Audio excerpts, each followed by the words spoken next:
Welcome into Duval Daily presented by GenJag.com. I'm Jordan DeLugo. Thank you so much for tuning in. We've got Jaguars at Eagles. Doug Peterson gets his chance to go home and take down the team that canned him after just one bad season. All he did before that was take him to the Super Bowl, give the franchise and the city their first and only Super Bowl title, and take them to 3 straight playoff appearances. It is time to get into some bold predictions for this contest between two teams that have outscored their opponents by a combined 110 to 25 over the last 2 weeks. Two teams that have really hit their stride earlier in the season.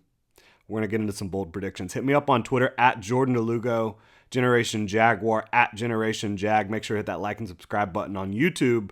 If you want to support the channel further, you can check out GenJag.com, grab some new gear, or become a channel member, or both. Links in the description below. Jags at Eagles. It is Sunday at 1 p.m. at the Link in Philadelphia. It's looking like there could be some weather. We'll keep our eye on that. The Eagles are still 6.5-point favorites against the Jaguars in this one. Bold predictions. I think Christian Kirk. This is a player that no one has really figured out how to stop so far among the Jaguars' opponents. I think he's going to get 100 yards receiving. I think that the way Doug Peterson is able to move him around the formation, the way that he's able to create mismatches and dictate those mismatches to defenses, I think he's going to have a big game against the Eagles. Avonte Maddox is out of this one, and he's their nickel corner. So they're going to be down one of the guys who would be covering Christian Kirk more often than not from the slot. And so you're going to have some mismatches there, in my opinion. I think Christian Kirk's going to have a big game. And if the Eagles try to take Christian Kirk away, well, maybe they can do that with bracketed coverage, but then you have everyone else eaten. And you also have Christian Kirk being able to be moved around the formation by Doug Peterson. So I just have a hard time seeing the Eagles really figuring out how to slow down Christian Kirk. Seems like Doug Peterson is one step ahead of everyone that he's gone against defensively with the usage of Christian Kirk. 6 catches in every game so far, 3 total touchdowns, 200-something yards, 262 yards, something like that. So he's going to go off again, in my opinion. I think he's going to have 100 yards receiving.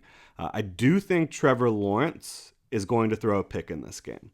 He's given opposing defenses a few opportunities the last couple weeks, had 2 of them against Indy that could have been picked off, had another one where Derwin James let him get away with one last week. I don't think the Eagles defense is going to let him get away with it this week if he puts the ball in harm's way. When you look at Darius Slay, James Bradbury, Chauncey Gardner-Johnson, I just think at some point that's going to come back to you. And he hasn't been loose with the football. He's been very good the last couple weeks, but still, he has put it in harm's way a couple times. I think the Eagles are going to capitalize on one of those, but I still think the Jaguars offense is going to have a very good day. I think they're going to they averaged 28 points this season. I think they're going to hit that mark or more in this game. Doug Peterson and company, they have the answers to the test that every defense has presented them so far.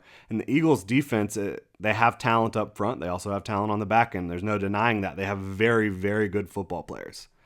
But the Eagles defense, they're not going to trick you too often. It is not an overly complex defense to figure out what's going on. They're just executing at a really high level. A lot of zone defense, not a ton of blitzes, but they will show some sim pressure. They will bring pressure occasionally, and they have those great pass rushers up front. But I think that Doug Peterson is going to figure out how to attack those zones. He's done it all year so far. The Jaguars really should be averaging more than 28 points per game. They should have dropped 35 on Washington in week 1 at minimum. I think the Jags are going to be able to figure it out against the Eagles here on offense. They just have too many weapons. Trevor Lawrence is able to get rid of the football too quickly. Doug Peterson, like I said, he's always giving Trevor the answers to the test, and you have a really good ground game as well with James Robinson and Travis Etienne. I think Jalen Hurts, speaking of turnovers with Trevor Lawrence, I think Jalen Hurts is going to have a couple turnovers of his own here. Mike Caldwell, Jaguars defensive coordinator, he has the book on how to beat this guy.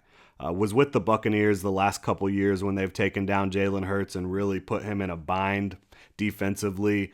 I think that Mike Caldwell knows how to rattle him. He does have a bit of a fatal flaw, as Nate Tice pointed out on the Athletic Football Show this week. If you can muddy the picture, if you can deny him the ability to roll out to the right, to escape the pocket to the right, he really struggles going left.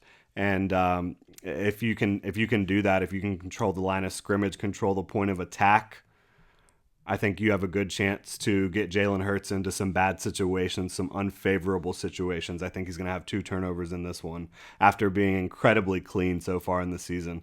I think that Mike Caldwell, having the experience of being there on that Bucs staff doing that, I think it's going to serve him really well.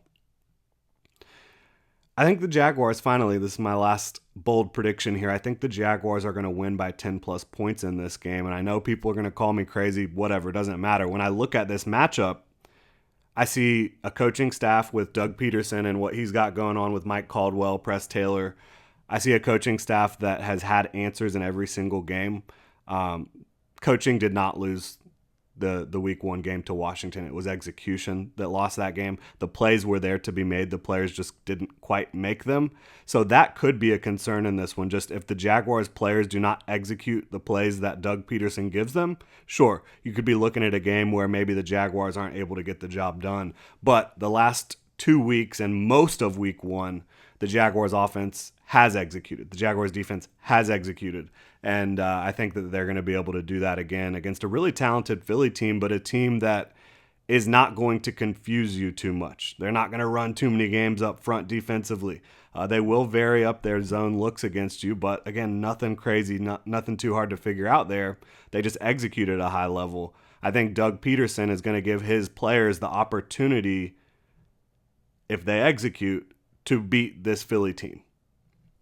And I think on the other side of the ball, it's the same thing. The Jaguars muddy the water so much with their ability to create disruption up front by moving players around, by having these odd formations. It really gets you thinking, gets you confused. And they do the same thing on the back end. They run a lot of different varied coverages, and they can kind of trick you, and they'll run some man.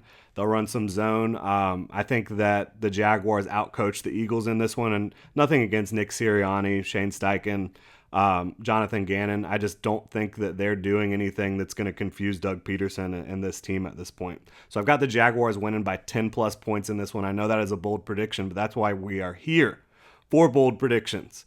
Call it a hot take, call it whatever you want. I just see the way the Jaguars are playing the last 2 weeks, taking down the Colts and the Chargers in blowout fashion. And the way that this team is operating from a schematic standpoint, from a play calling standpoint, and an execution standpoint, I think they're one of the best teams in football right now. I think Philly's right there. I just think overall Doug Peterson gives you that slight edge in the coaching department that you need to get over the hump in this one. And it's going to be an emotional game, no doubt about it, for both sides, with Doug Peterson facing a lot of his former players, going back into that city, the statue outside the freaking stadium of Doug Peterson. It's going to be big time on both sides. I can't wait for the matchup. I think it could be one of the games of the week, maybe one of the games of the year early on here in the NFL. What a contest. That is going to do it, though. Follow me on Twitter at Jordan DeLugo, Generation Jaguar at Generation Jag. Please hit that like and subscribe button. If you want to support the channel further, go pick up a new hat or shirt on genjag.com. Link in the description below. Thank you so much, Duval, and have a great Saturday.